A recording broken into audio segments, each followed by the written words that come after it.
सबको जय मसीह की। मेरी दवाई ये है कि अभी मुझे 15-20 दिन से मेरी तबीयत खराब थी और मुझे पता भी नहीं चला।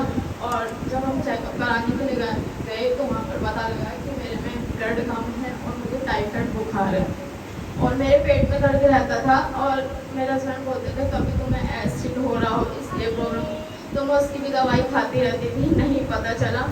फिर उसके बाद जब मैं घर आई तो डॉक्टर को दिखाया, उसने मेरी दवाई लिखी 1000 की, फिर उसने अल्ट्रासाउंड भी लिखा और उसने बोला कि तुम अल्ट्रासाउंड करा लो जाके।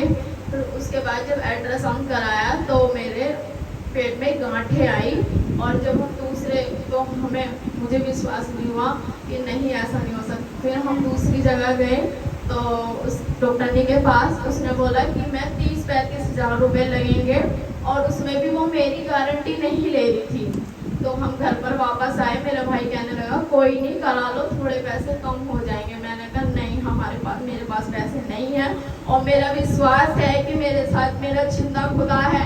और मुझे भी मेरे भाई ने कहा तू तो पागल हो गई है, तू पागल हो गई है, परमेश्वर के चक्कर में तो खुद मर जाएगी। मैंने कहा तू देख, मैं कुछ भी नहीं होगा मुझे और मैं दवाई से ही जीवित हो जाऊँ। उसने कहा हम भी देखते हैं। मैंने कहा देखता रह तू। कहने लगा जब पता लगेगा, जब तुझे लाखों रुपए में उठाए फिरेंगे ना सब, और जब तू बचेगी भी। मैंने कहा देख, मैंने कहा मैं तुझे दिखाऊंगी। मैंने कहा तू यहीं देख, मुझे देखता।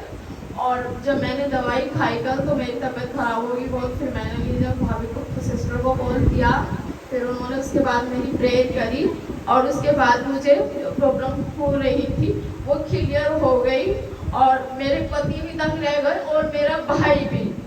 उसने कहा कि देख तुम्हारा परमेश्वर सच में महान है, जिसमें कि वो विश्वास नहीं करता। और कल से जब वो मुझे देख रहा है तो कह रहा है कि तुझ में बहुत फर्क है, कि वाकई में सच में तुम जहाँ भी जाते हो सच्चा परमेश्वर है वो। और उसने मुझे बताया और मैं बिल्कुल सुरक्षित हूँ और बिल्कुल ठीक हूँ, नहीं तो मैं बिल्कुल। और वो मेरी जो गांठें थी वो भी निकल चुकी हैं। मैं